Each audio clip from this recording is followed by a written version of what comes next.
According to Google, the cost of living in Sweden is 24% cheaper than living in the UK. We're going to do some price comparisons because I don't know how much I believe that. Hello everyone and welcome to a new video. My chair I feel like is quite squeaky, so I hope that it's not too distracting.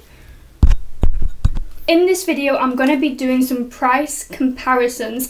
Is Sweden more expensive than specifically the UK? But I also have some stats that compare it to the US also.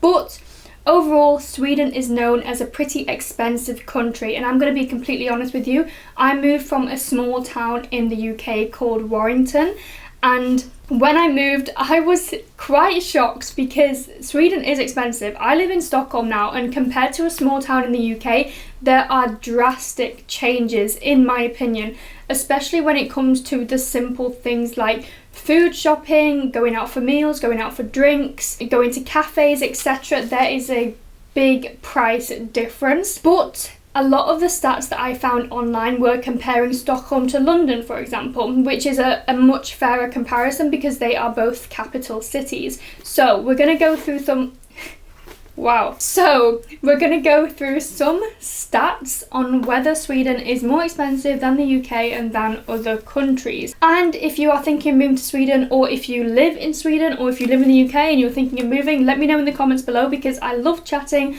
and any advice that I can give, I am happy to help if I can. According to Google, the cost of living in Sweden is 24% cheaper than living in the UK. We're going to do some price comparisons because I don't know how much I believe that. Also, all of this information I have found from Google and from different links and from different stats, and I'm going to leave all of the links below so that you can have a read for yourself and really compare and really decide for yourself what you think about the prices. The benchmark salary you need to live in Sweden is about 4,000 euros, which is about 42,000 krona per month. This is also before tax, but after tax that equals to around 3,200 krona per month. And if you are earning 50,000 crowns per month, then that puts you in the top middle class of people living in Sweden. 50,000 crowns, 50,000 SEK per month is seen as a really good wage here. And comparing Stockholm to London, for example, you would need around £4,100 to live in Stockholm to maintain the same standard of life that you can have with £5,200 in London. This is assuming that you are renting in both cities. So that's 50,300 SEK in Sweden, in Stockholm, and then you need £5,200 in London, and that equals to London being more expensive if you are converting it. The link that I have shared in the caption below, if you open it, it is My Life Feels Elsewhere. That's what the link is called. And it says the United Kingdom is 2.2 times more expensive than Sweden. In the United Kingdom, you pay 2.7% more for restaurants, which is surprising to me. I feel like this is definitely comparing bigger cities to Stockholm. So we're comparing city to city now.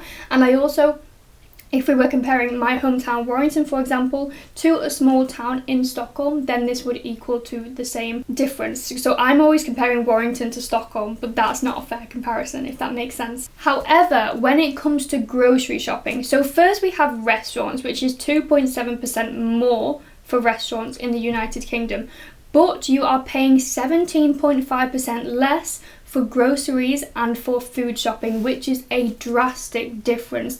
And I definitely found this when I moved here. You pay so much more for groceries here in Sweden. And I just wanted to mention this. For example, grocery shopping is so expensive because I bought myself a tub of ice cream yesterday.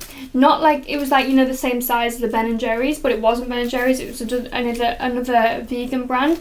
And I paid 70 crowns for a tub of ice cream. 70. That's so expensive. But that is actually cheaper than the cheese you can get here. Cheese, you can pay 80, 90 crowns for a block of good cheese here.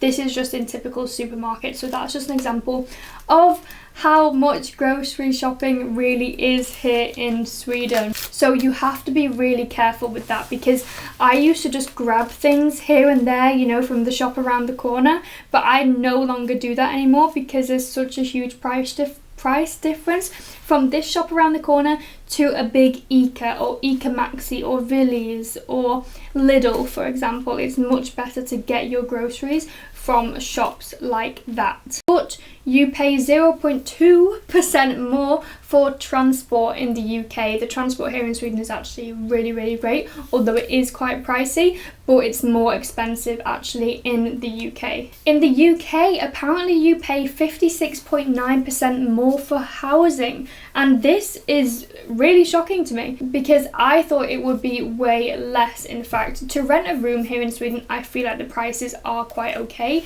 Personally, I found that the prices work for me and they seem fair. However, if you want to rent a place for yourself, it can be really pricey, but London is also super expensive for that as well. So you save 56.9% renting a place in Sweden. And then let's touch on childcare, because Sweden is actually known for its great childcare, maternity and paternity leave, and taking care of you once you have children. That is a big reason why I do want to be based here in Sweden when I come to have a family.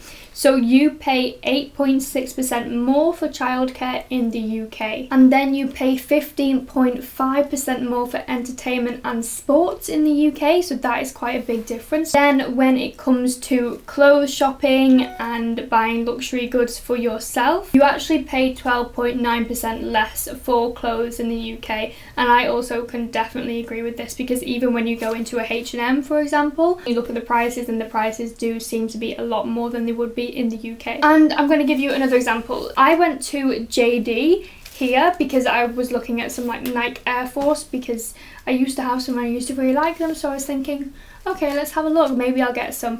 I got these in the UK for around £60. I mean, maybe they can be 70 or maybe even cheaper when you get them on sale, I'm not 100% sure. But I went into JD here in Sweden and they were 1,200 SEK or 1,500. I was like, whoa, that's over £100 with the conversion rate.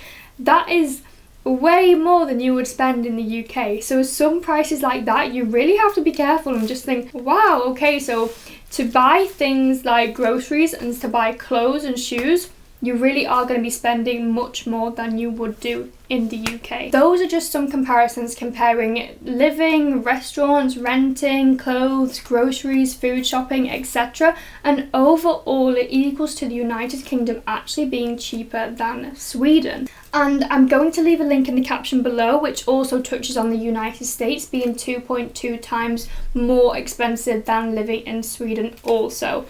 Obviously, these stats are true and they are very up to date, but it also comes down to the wage that you are being paid as well, because as places are more expensive to live, you might get paid a higher wage. Okay, but then if we go to compare minimum wage, for example, there is a huge difference. So the minimum wage in Sweden is actually 134 SEK, and they don't go down like by age. So say if you are 14, 16, 18, however old you are, you can get 134 krona. It really depends on your experience. However, if we compare to the UK, the minimum wage is £4.81 for a 16-year-old, and that is drastically different. That is half of what you get here in Sweden if you were 16 and you were to get a job. But this might not be the best thing ever, because you might be older but inexperienced, but you might still be on the same wage as a 16-year-old. So you can decide whether you think that is a good thing or not. I'm going to leave all of these links below where I found these stats and statistics from, so that you can have a look yourself and you can compare and see what you think.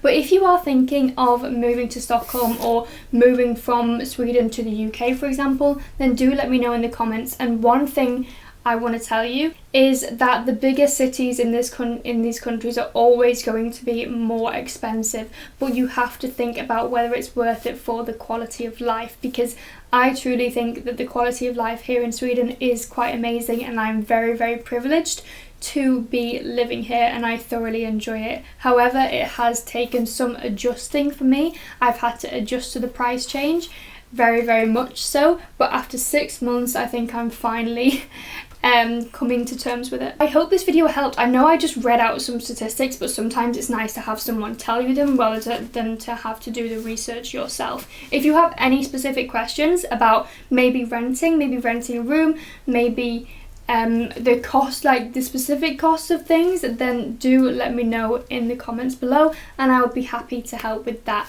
But that is going to be the end of this video, guys. Thank you so much for watching, and I will see you in the next one. Have a beautiful day, week, month, life. Bye.